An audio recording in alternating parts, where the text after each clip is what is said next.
special attention to because our topic today is coffee. And first, let's say it in the right way. It's cafe. In Italian way, it's cafe, not coffee. And I want to talk about three things today. First, I want to talk about me and my story with Italian cafe. Second, I want to talk to you about different aspects about the Italian coffee, including the timing and also the container and the home version of coffee versus the bar version of coffee. Third, it's the fun part. I want to talk to you about different types of coffee and how you pronounce it, how you order it, what's the difference about it. First, my encounter of Italian coffee, how I fell in love. 我是如何被意大利咖啡迷上的。That's bring me back to the time before I went to Italy. Growing up in China, all I had was those type of like the bag of the little 3-in-1 coffee, which is coffee powder, Nescafe, coffee powder, milk powder, and sugar powder. And it's still served today on all commercial Chinese airline. That's all I knew about coffee. I thought that was coffee. Then I went to Italy. The first thing that struck me was wherever you walk in Italian street, you smell this wonderful flavor of coffee, this perfume of coffee, and it's just so wow. And just like 大街小巷都弥漫着咖啡的醇香. It's something that is just in the culture and it's so make you just like wow, it's just wonderful. The second day when I was in Italy, my mom's friend took me out for coffee, and I had a cappuccino in the afternoon. And that evening, I got into trouble. Till 3 a.m. in the morning, I was still counting sheep. 1, 2, 3, 4. And that's the first time I knew 领教了咖啡的厉害. Italian coffee is very strong. So the second part is different aspect of coffee. Who can tell me how much you know the most important aspect of Italian coffee, especially about my favorite drink is cappuccino. So what's the most important thing there? What? Milk. Milk. Okay. Espresso. So cappuccino is basically milk and espresso, and it's espresso and then the foam. But the most important thing is the skew, which is called foam. But skew is made very nicely. Then Italian people will make all these types of art is on top of it. If a barista is really good, they can make all these shapes on top of coffee. And then another thing is the timing. Italian people usually drink coffee at cafe. You can order it at all time or at any time of day. You can order it at a cafe. But cappuccino usually is only ordered before 11 a.m. So if you go to a bar and you see a bunch of people ordering cappuccino after 11 a.m., and congratulations, you are in a foreigner bar, but they're all tourists. So you probably want to avoid those kind of bar. And if you want to be true like Italian, don't order cappuccino after 11 a.m. And Italian people also think coffee has some digestive function, so they usually also have coffee after dinner because they think it can help with the digestion. However, if you're like me, you cannot handle very strong coffee, don't order it after dinner. Another aspect about coffee is the container, Usually Italian people never drink coffee out of paper cup, like here in Starbucks. You always have the proper cup. The small cup and the bigger cup, and also for coffee latte, usually it's served in a glass cup. And I personally think coffee tastes differently if you drink out of the proper cup instead. I don't like paper cup. Even if I go to Starbucks, I try to have the real mug. And another thing is when you drink coffee out of the real cup, it tastes a lot better. And especially if you're in a sunny afternoon with a cup of coffee with your friend, it's beautiful. Another thing is the home version coffee versus bar version coffee. At home, if you don't have fancy machine, what do? They usually use something like this. It's called caffettiere.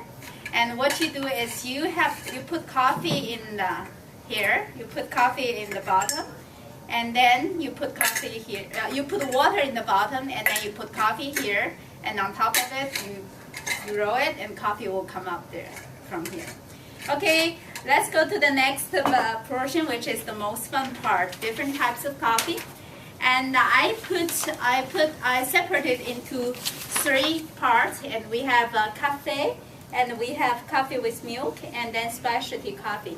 If you go to a bar, the coffee is the best because in all Italian bars, they have the most fancy, expensive machines. And when you order it, if you say cafe, usually that's just an espresso with a little bit of foam if it's done correctly. And cafe con zucchero and senza zucchero is just with sugar or without sugar. Cafe con panna is espresso with some whipped cream on top. And then you have another pair, which is my favorite part, coffee lungo or cafe lunga and coffee corte. Cafe lunga literally means long coffee.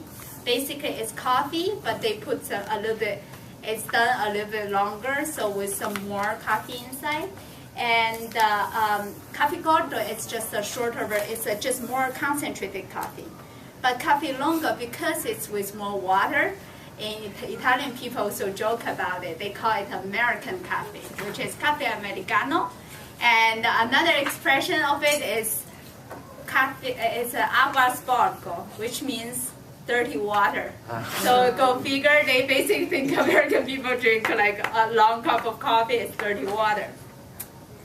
Next one is coffee with milk, and then that's my favorite. It's cappuccino. We just talked about it. It's coffee with milk and with a lot of foam. That's cappuccino.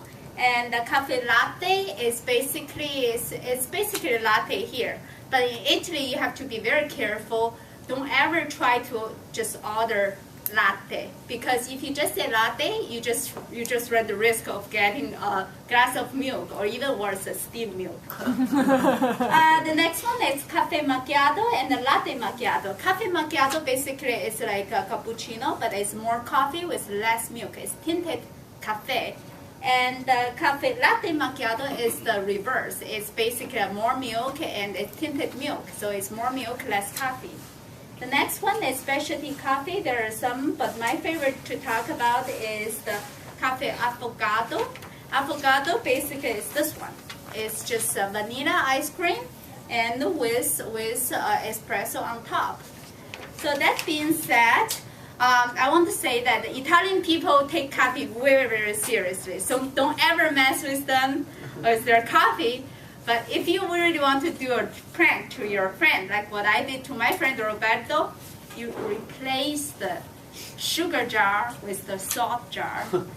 And I still remember his face when he had that coffee with salt. He was not happy. Thank you.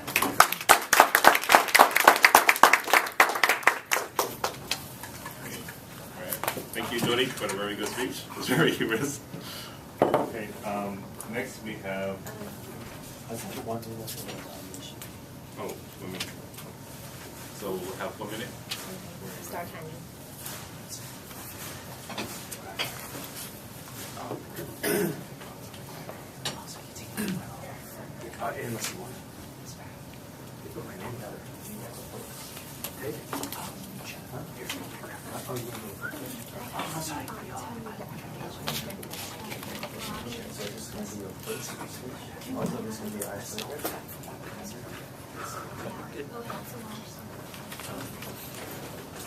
First,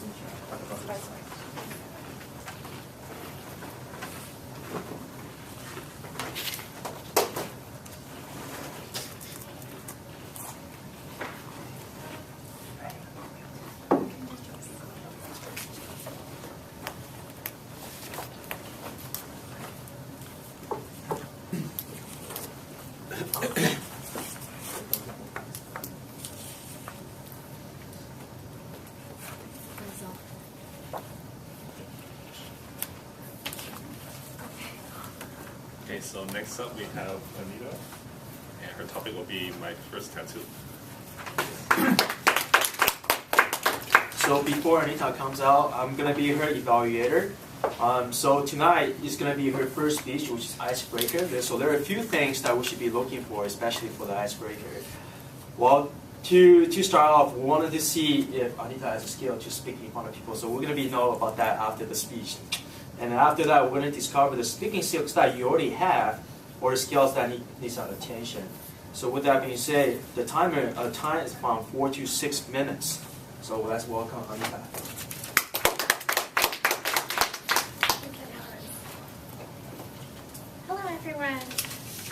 Before I start my brief speech, I want to ask how many of you have a tattoo? How many of you have 2 tattoos? And for those who have a tattoo, do you still remember the time that when you get the tattoo? Okay, awesome. So, last week when I think about what I'm going to talk about for this topic, there's a whole bunch of topics that comes up to my mind. And then I still haven't decided on which one. So on last Friday, I was wearing a, because my tattoo is my back, so I kind of wearing a loose clothes that show my tattoo. And my coworker come up to me, oh, Anita, you got a tattoo. How is it like? I was like, oh, it's my first tattoo, it's okay. And then he was like, oh, you know what? I am thinking about getting my tattoo for the first time, and I'm really afraid of it. And I look at him. He's 6 feet tall, almost 2 heads taller than me, and then look at him. Oh, get your first tattoo. Don't worry, you'll be fine. And then he asked me, so how is it like? After I explained it to him, he was like, oh my God, is it really going to be like that? I was like, yeah, don't worry, you'll be fine. And then on Monday, he asked me again, so is it really going to be like that? I was thinking about it the weekend. I was like, yeah, you'll be fine, so don't worry. And then at that time it comes to me that maybe on the Toastmaster I can talk about how I get my first tattoo. So the speech it will be going to be 3 parts. The first part is going to be what to do before, how to prepare before getting your first tattoo. And the second one is what to do during the tattoo. And the third one is the afterward, after the tattoo. So before I go into that 3 part, I want to talk about how I prepare for myself to get the first tattoo mentality, first one. If there's one thing you have to know about me is I don't do things on the whim. If I want to do something that I don't normally do, I do a lot of research. I will go online, go Google to get the whole thing of it. And then the second thing that you have to know about me is I'm really scared of pain. When I go to wash my teeth, I ask my dentist at least 5 times, is it going to hurt? I have a bad tooth, can you not clean that one because it's going to hurt? The third thing that you have to know about me is I'm very determined. Even though it may take me a long time to prepare for something, but if I want something, I will do it. I've been thinking about getting my tattoo since high school. I always talk to my best friend about getting a tattoo, and year after year, we still haven't got one. So, there's 2 things that I want to do before I finish college. I finished college last semester. So, one thing is to study abroad, and then the second thing is get a tattoo. So, yes. So, on the semester that I realized that I have the chance to go study abroad, I tell myself, before I go, I have to get my tattoo. So I did. I joined my coworker, and then we go get a tattoo. For this speech, I'm not going to talk about why I want to get a tattoo because I believe everyone has different reasons for that. So the speech I focus on what you should know before getting a tattoo. So first, you have to go for the good one. Me and my coworker, Sandy, we yelled at least 20 of the store to see which tattoo store that we're going to, San Francisco, because she lives in Alameda, so San Francisco or Alameda. And then finally, we decide on the one in near my home, in Sunset. So we go in there, and then, however, before we go there, we also go to different couple of the tattoo store to find out, to get to know about the stylist, the artist. And then the first one we go to, he's pretty busy. He only have appointment for us on Sunday afternoon after 7 o'clock. And then the second one we go to, I think she's pretty new, but she's pretty flexible. And then I check out the online, and the picture is pretty good. Okay, so we decide to go to her. So that's the preparation. And then when you go into there, you have to have a clear idea of what are you going to get, and then you have to explain it to the artist. And then I did. I want to have a poppy seed and my favorite song, Listen to My Heart. So I explained my idea to her, and then a couple of days later, she sent us about the picture, how it's like, and I look at it, okay, cool, it's pretty good. So we go into there, and then later I'm going to explain how it is like to have the tattoo done. Most of people think getting a tattoo is really painful, and indeed, for me, it's really painful, but it's not as bad. 它的感觉呢，它就像是我听说他们就像是用针，然后一根一根的钉上去这样，但是我感觉来说呢，就像是刀在割你的皮肤这样，你会听到很吵的声音，然后吵，然后它就是不断的在割你的皮肤这样，然后本来我以为就是很多血会涌出来啊，因为它在割你嘛，然后我就不断的问我的朋友，是不是有很多血出来？是不是有很多血出来？然后他说，没有啊，只是有点红，只是有点红，可以，还可以。然后我说真的吗？真的吗？然后我就不断的握着他的手，然后我看到他的表情比我的还痛苦，因为他们就是黏着他很痛。然后我看到旁边有一个男生，他也在做 tattoo， 然后他就像是在做 massage 这样，因为他是在说胸前的前一个，他就是闭着眼睛很享受的样子。然后我就不断的在哭，因为我很痛的时候我会大笑，然后整个 store 都很安静，然后我就不断的在笑，然后不断的在流泪吧，然后就和我的朋友在说话，对，然后我就觉得还蛮丢脸的。但是呢，如果你痛的时候你大笑或是大哭的话，真的会没有那么的痛。对，所以呢，在1个小时之后，他就帮我完成了，然后就是这样。而且我弄的时候是我的背部，就是在肉的地方，所以没有那么痛。但是如果弄在骨头的时候呢，还是会蛮痛的。对，所以对。And then the next part we go to the third part. The third part is how to prepare after you getting a tattoo, and that is what my coworker is afraid about. So after you getting your tattoo, your skin will be going to peel off a little bit. For those who have your tattoos, you remember that part is going to peel off that part. For me, that part is more undurable than the part when you do this, because it's going to itchy for a couple of days, and then you cannot scratch it, you can only pat it. And then I didn't know that the skin is going to peel off. No one told me, and obviously I didn't do enough research about that. I wake up in the morning and I feel that my skin is coming off, and I get freaked out. Oh my god, what is going to happen to my tattoo? Why the skin is coming off? So I called the artist, and then she was like, oh, it's normal. You just put on the lotion on it, and after a week or so, it'll be fine. So I said, okay. And then for the first 1 or 2 days, it's very itchy, and then you have to resist yourself from scratching it. You can only like pat on it or put on lotion on it. And after a week or so, it's going to be fine. And then that is the 1, 2, 3 step of getting a tattoo. And then to sum up my experience of getting my tattoo, I want to talk about how my mom or my sister find out that I got a tattoo. Yes. Before I get a tattoo, I asked my sister, hey sis, what will you do if I get my tattoo? And then she was playing computer and then casually tell me, oh, I'll kick you out of the house. Okay. And then the following day, I get my tattoo done. I just not show them because the following week I'm flying to study abroad, so they're not going to know perfect.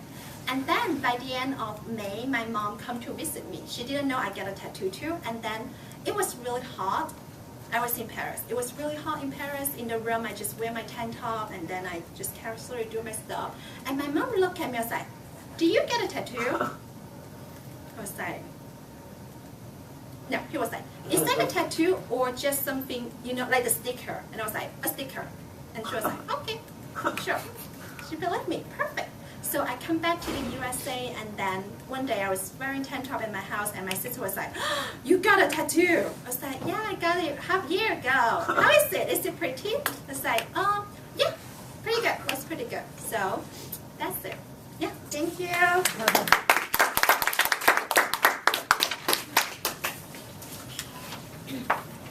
So we take 1 minute to write the evaluation.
Time's up.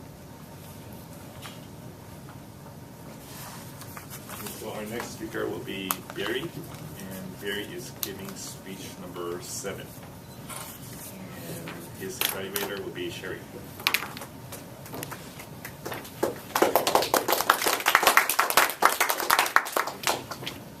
Okay, so project 7 is called Researcher Topics, and tonight Barry's objective is to collect information about a topic from numerous sources, and then carefully support his points and opinions with specific facts, examples, and illustrations to gather through the research. So let's hear Barry ahead. Round of time is Hi. also 5 to 7 minutes. Thank you. Okay, good evening, everyone. My topic today is iRobot. So, how many of you actually seen the movie from Will Smith a couple of years ago? Titled iRobot. So, robot take over the world, right? Not quite, right? Eventually, Will Smith fought back.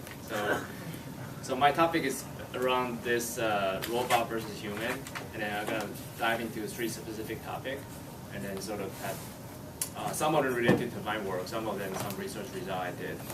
So we all know there's a Chinese saying like 我思故我在, because human have thinking and conjective capability, so we exist. And do you actually know machine has that capability too today? So there's the specific software domain field called machine learning. So it basically has 2 kind of capability. One is called supervised learning. Basically, machine could learn from the data, right? It could take the data human provided to the machine and learn from that data and analyze to come up with a new result. And second field is called unsupervised learning, which is kind of more advanced than supervised learning. You basically can just look at something and self-learn. You don't even have to instruct the machine how to actually learn itself. Of course, limited to certain pattern, right?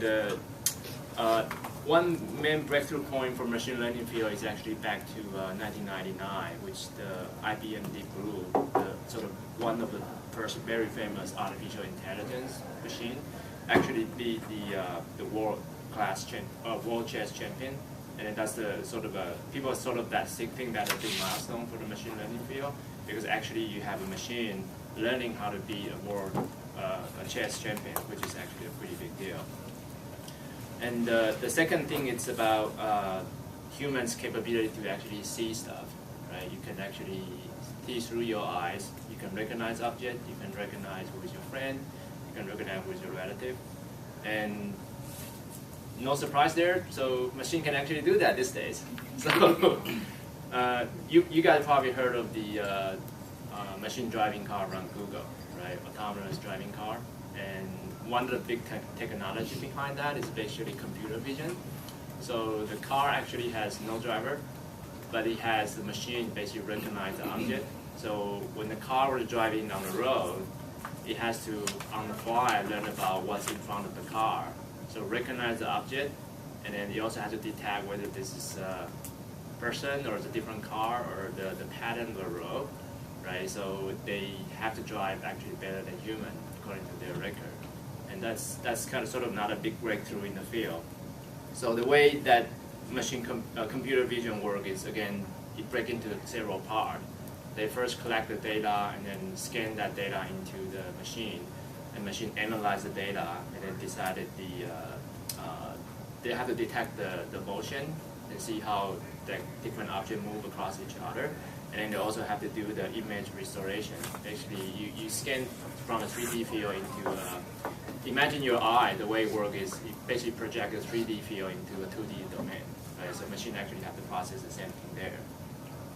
So that's another pretty big deal there. So computer vision, it's also the for person to argue against whether machine is better than the human or not. Right? That's another field that they feel is a pretty big breakthrough right now. And then the third domain is 3D printing. So I think a couple of months ago there was another gentleman give a talk about 3D printing. And then at the time, he just talked about, say, printing plastic stuff, right? Printing out a handgun, or printing out a spoon, printing out dishes, and printing out something complex but static. And one of the projects my company is currently doing is actually 3D printing human organ. You can actually print out, use a spatial tissue. You can print out human heart, kidney, bone, or your vessel. Right, that's pretty freaky, right? So imagine if that worked, right? That's gonna be a pretty big deal. So again, will machine become better than human, right? Human, usually we say we have a capability to grow our cell. We could grow from a kid to adult. If we cut our cell, we have ability to heal, right? But if we rip out our heart, we probably die, right? A machine can actually print out a heart and put it right back on. So that's the third domain right there. Just to kind of sum up, right, the iRobot movie. So do you guys think the machine gonna take over the world, and how soon?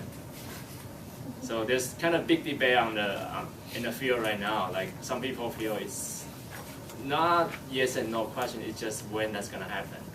But there's another sort of counterpart of that. It's they don't believe machine is gonna be able to catch up with human, even though it made good progress in the past couple of years. So my standpoint on this is very simple, right? Just ask myself and ask yourself, right? Would you rather, let's say I have a girlfriend, would you prefer that to be a real human, or would you prefer to be a machine, right? When that question still is, yeah, of course I want a human being, then that means machines still have probably a long way to go. So the takeaway on this is technology actually progressed a lot in the past couple of years, and then machine learning and computer vision and 3D printing are gonna make a lot more progress in the near future. But don't be freaked out, right? Figure out what those technology can do the best for you, and then try to utilize those for your own benefit. And whether the world will be taken over by then, it's yet to be seen. But until then, enjoy yourself. Okay, so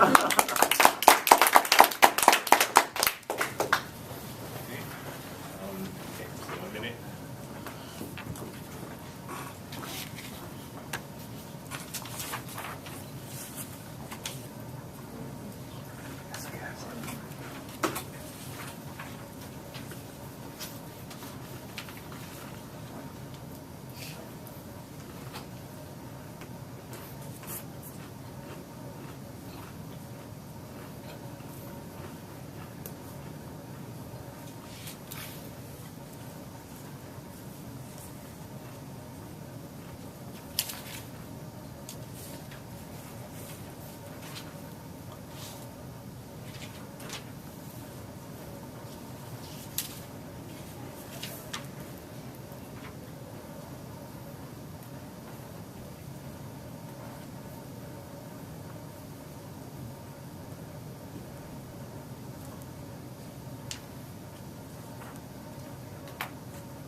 So now we're going to move on to table topics, and our first table topic will be led by Dini.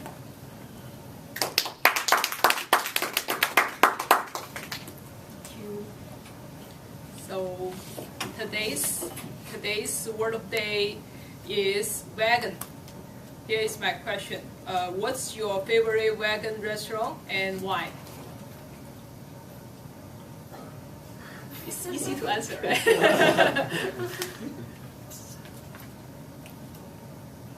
Okay, Kai, you have been shopping a restaurant in San Francisco. You must know one, right? Do you?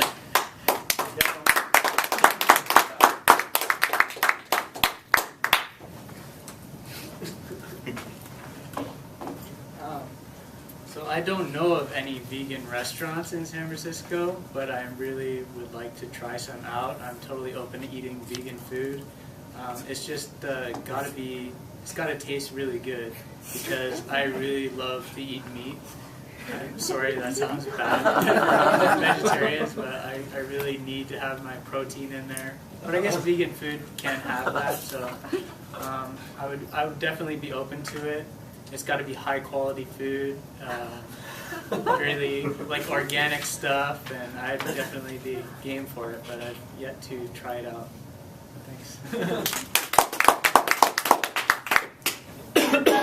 So sometimes we eat a lot of vegetable, but we may find out that we didn't lose weight. Do you know several vegan recipes which can help to lose weight? Rebecca. Thank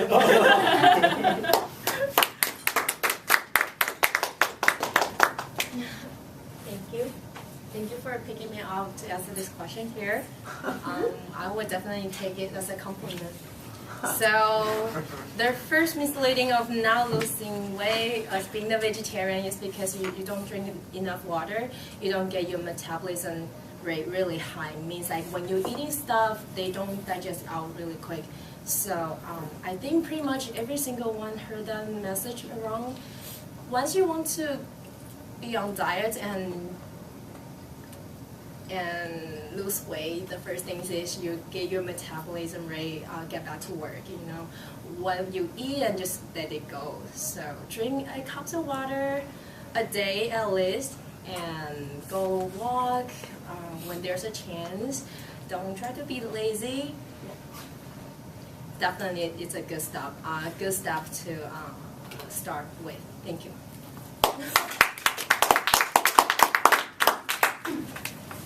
Most Chinese are not vegetarian. Only a few Chinese are vegetarian. I have a friend. He's vegan, and every time when we have group dinner, group lunch, and then only him eat all the vegetable, and then people are curious, ask him a lot of questions. For example, how long have you been vegan, and then do you eat egg? Do you eat this? Do you eat that? And then why you don't eat this kind of egg but eat that kind of egg? And then even somebody debate with him, a plant also life, not only animal has life, that kind of thing. So if you meet a vegan, what kind of question you will ask, or will you debate with the person?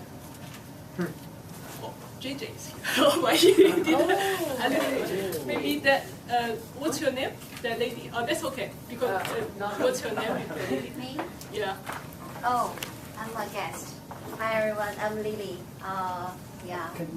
Yeah, maybe. All right, Lily.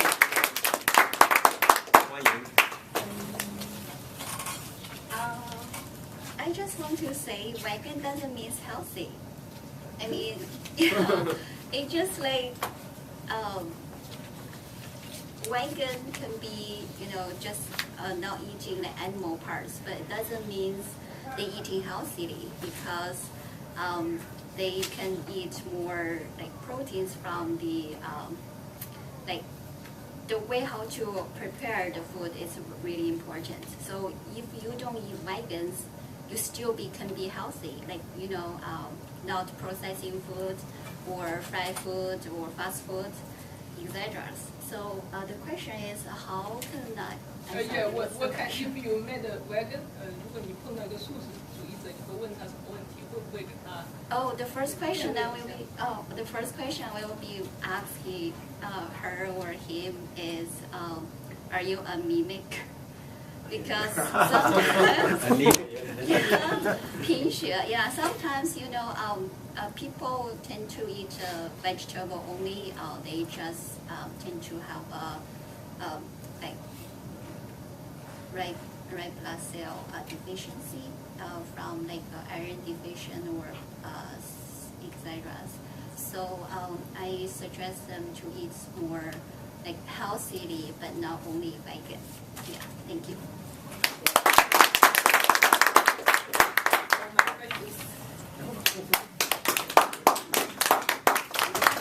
Okay, and our second table topic master will be Helen.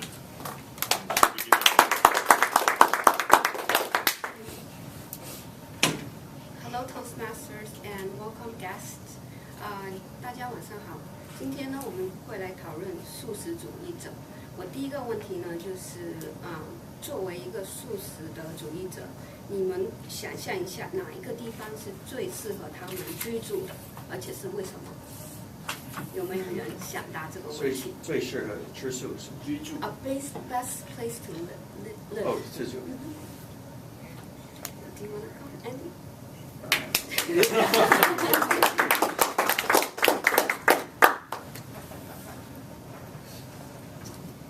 Good evening. 那对我来说，因为也是个吃素的，我认为最好吃素的环境还是地方，可能是美国、加州，像 California Bay Area 这个地区。为什么？因为虽然以前的我们演讲的是不太认识这个地方有什么素菜的餐厅，不过这个地方有很多的，特别好的也包括这个Golden Lotus， 就是在天主廊那边，离这个地方不太远，但是非常好的。另外一家就是不过再考虑一下，我认为可能最好的地方也一个相当好的地方，也就是纽约城市。6月份我到纽约城市的，我跟我的女儿，我们去吃素的，那个时候有特别好的日本的sushi，都是素的，而且有各种各样的，你看来好像是不是很没有味道的，没有I'm starting to speak Japanese sushi. But 这是非常有意思的，因为这个厨房他们的方法是特别好的，所以我想这个美国最大城市的这个吃素的情况也还可以的，是还可以的。中国也是特别好的，不过中国你应该知道哪一个地方的餐厅是好的。最好的就是在西岸，西岸在那个大雁塔的旁边有一个非常好的一个素食厅，所以我邀请大家到那边去尝一下。谢谢。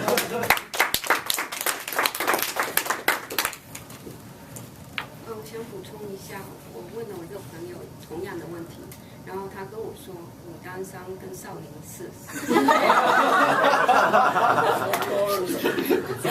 然后第二个问题就是想象你是一个素食主义者，在一个孤岛上面只有动物可以吃，那你会怎么办？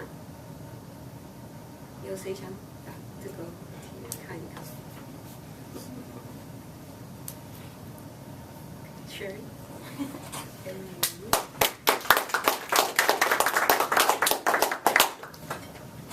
不知道大家有没有看那个 Life Pie 屁派？那他就是一个素食主义者，但是因为他真的就是在一个船上面，然后他第一次吃动物的部分是海龟的血。那个如果我电影并不是做得很好，但是书里面的情节描述的更加好。当他就是海龟，他要去把它钓出来什么，然后要吸那个血的时候，如果他那时候已经饿了很多天，虽然素食主义者很多人他们崇尚素食是因为有一定的信仰或者是一定的理由，但是当你到人生的时候，你就要在生与死的决的时候，中国有句老话叫留得青山在，不怕没柴烧。那你那个时候就可能就从血，因为那是可能最可以让你慢慢的去从一个素食主义者变成一个肉食主义者。那为了活下去，只能慢慢的，然后可能吃完那个动物，你就会帮他祷告啊，跟他说谢谢你让我活下来。然后等到你回到现实生活中，你还是继续你的素食主义者，然后你就说那个就可以了。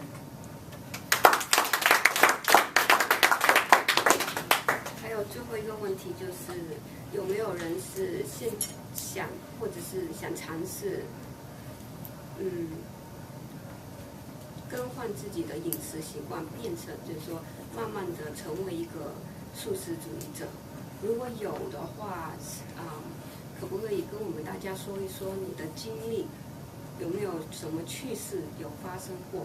像我自己的话呢，有试过说想吃素食，但是呢，就是坚持不了，而且会头晕，所以没有力气，所以。I'll do it. Allow me, please. 所以你的问题是想说，你有没有想要变成素食主义者？对我的生活习惯来讲，并不是我想不想要，而是我有点被逼的要变成素食主义者。大家都知道 Rebecca 是素食主义者啊，她常常会在家里煮菜。那好险，我这个人吃饭不是很挑。像今天他很好意的就帮我带2个菜来吃，然后我说哦好谢谢，就带了一个是苦瓜，一个是茄子，我说后来 OK。不过因为吃素食呢，我知道对身体其实是很好，而且有时候我们吃的东西营养，现在的素食的营养其实里面的一些维他命啊，就已经没有像以前这么多，所以你要吃很大量的素食才有用。那因为我以前真的是很不喜欢吃绿的，我只要是看到一个有绿的在桌上，我可能就不会去碰那个。我是很肉食主义者，我因为慢慢的越来越吃多的素食以后，让我觉得我生活上有很多不一样的习惯。譬如说以前上厕所就已经很平常，就现在又更平常了。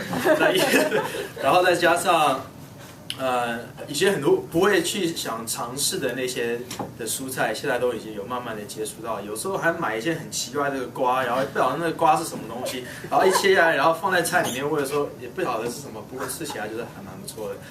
贫血我是没有啦，不过我觉得有时候还是我会想要吃一点肉，所以像我中午的时候还是会去加拿大买点叉烧包来吃。OK。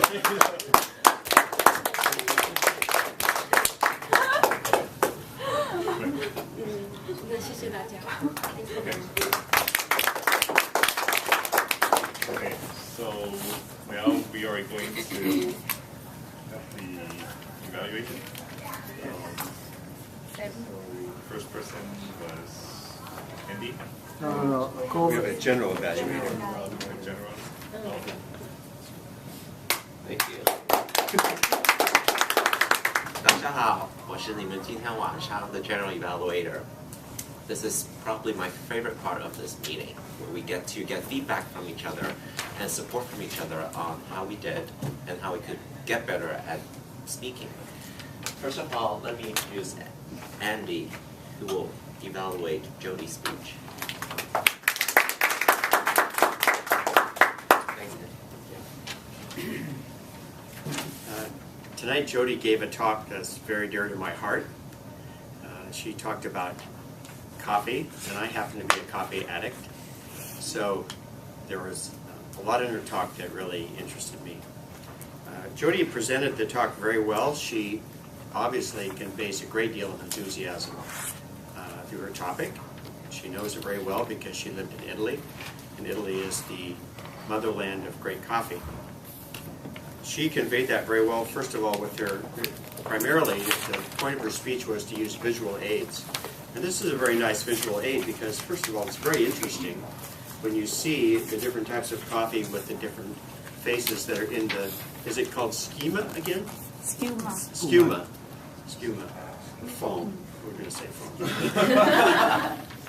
But anyway, that's a very nice visual aid, and it helped us to, get a sense of the topic and the variety of the topic because of the variety of the pictures. In general, her speech progressed very well through different stages. I found that her explanation of the different types of coffee and when to drink certain types and not drink certain types, and what shows people that you're definitely a dumb American drinking dirty water, or as the French say, sock juice, like you washed your socks in the water, that's the coffee, is a very telling explanation of, coffee culture. Now, of course, in San Francisco and big cities in the U.S., we tend to drink more like European-style coffee, but if you go into the hinterland of America, out into the country, you'll find people like my stepfather who has to go to Denny's and drink the coffee there every day. So that culture definitely exists. Overall, the idea of the coffee culture was very well conveyed. I would only suggest in the future that you coordinate your speech a little bit closer to the diagrams, because I was kind of searching around to try to find a diagram that you were talking about rather than progressing into it easily, so it was a little bit distracting. And aside from that, I just have one question. It sounded to me like you said espresso and not espresso. Espresso. Espresso. What's the because, difference? because the correct pronunciation of the word, I believe, is espresso. But in English, we often say espresso. People often say espresso because they think it's fast, like express. And then many people mispronounce the word. And they say espresso, but actually the word is espresso. I believe espresso. Just one point, I can be corrected on that. Thank you.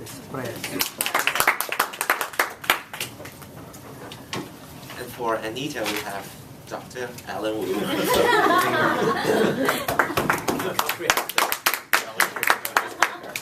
Thank you, Samuel. Icebreaker is very tricky because a lot of times when we see a lot of presenters, when they present an icebreaker, a lot of times they will be very jittery and they don't know what to look or what to do. Sometimes they just stay inside the box. But Anita, where are you? Oh, okay. Where are you? You were great. Yeah, you had a great eye contact. That's, it's almost, I feel like you're not a rookie at public speaking in a way. You probably have done many different public speech before, and you can definitely see from that. And not only that, you start the whole presentation by asking a question, and that's the best way to capitalize all the audience attention. People who have been doing this for a while know that that's the best way to do so, so you definitely have done that. Hey, and talk about the icebreaker, we need to know, there's a few things that we should get from the icebreaker, right? Who the members is, and what did she do, and why she talk about the articles. And I think she covered all the points today in her article, in her talk, because she based on her talk, she said that, I'm very analytical, which means she always do research before she does something. And the next one is she's very afraid of pain, right? And the third one is she's very determined. All these are characters or points of herself, and this clearly convey that message to the audience. So you definitely have achieved your objective of the presentation, which is really, really good. Now, a few points that I do need to let you know that maybe it's a nervous tick, because when you talk, you use a lot of hand gestures. Okay, it's okay to use a little bit to emphasize your point. You see how Obama, when he talked, when he wanted to convey the power, he used this kind of position for that. So he listened to this. But in a way you're using a little bit too much, it kind of becomes a distraction. Okay, so it could be just because you have a nervous tick for that. So that is something you need to be watch out for. And there's a point that you mix the language, from English to Chinese and Chinese back to English. This is very good because we're bilingual Toastmaster. This is a good idea. But if you use for too long, then you can confuse the audience. Because you start off with your story with the English, then we kind of following along. Then you kind of switch up to the Chinese part of it. But it turns out your Chinese part is not very easy in understanding as well. Because you use some very big words, so some people might get lost on that. So you just want to watch out that if you want to put Chinese on Chinese, or if you want to Chinese on English going back and forth, use an easy word that we can capitalize. Otherwise, people will get the beginning of the story, but they can't get the middle of the story, and then we jump into the end of the story, so we don't really know what happened in between. And the very last one is just time issue, because this is icebreaker is 4 to 6 minutes, and I was looking at time, you were a little bit over, but just so you know, this is icebreaker, so we give a lot of slacks. But if you're in any sort of competition, if you go over time, there's automatic disqualification for it. And then you want to also, about the time is that you do need to respect people's time as well. It's in any organization or any situation, My people are coming here to listen to you talk. You want to give them a certain time to start and finish. So that's one of the issues I want to get across to you. Other than that, looking forward to your second speech, which is organize your speech. Very looking forward to it. Thank you. And last but not least, Sherry will give her evaluation of Barry's speech.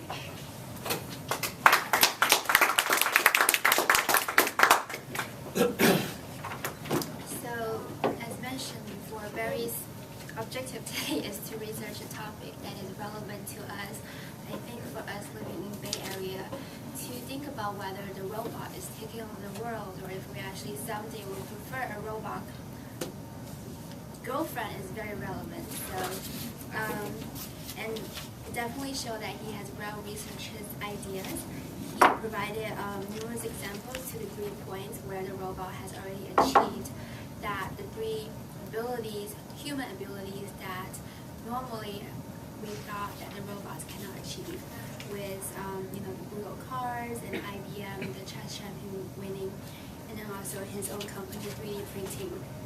And however, I think it was great that he started the speech with iRobot. iRobot, personally for me, is one of my favorite films. Will Smith is one of my favorite actors. And there are many really iconic scenes from the movie that you could have actually illustrated to present more. That could be one of your research variety. It sounds like most of your research is probably just done through the internet.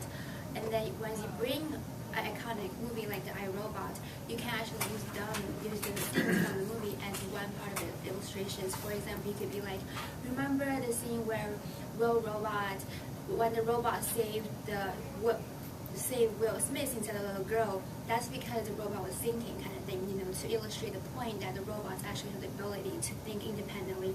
And that was one of the points that why Will was so struggling, because he's like, you should have saved the little girl, not me, and so on. But then you can say, like, actually, if you're a human being, and at that point, maybe you can even ask the audience the question, if you were the person, would you have felt the same as Will did, and so on. Because, again, and tying to the point you're trying to make, you only brought up to the very end that you wanted people to give their own opinion about whether you prefer a robot or not, or whether you think where everything is going. There is so much debate. I was actually just talking about this 2 days ago with my friend who just went to the conference called Singularity, I think, talking about whether we're actually entering this black hole of everything is going to be to this oneness. But overall, a really, really good speech, and it's very relevant. I think it definitely opens up for debate, and we can, really start to think about where technology is going. And so thank you for letting us think about this topic.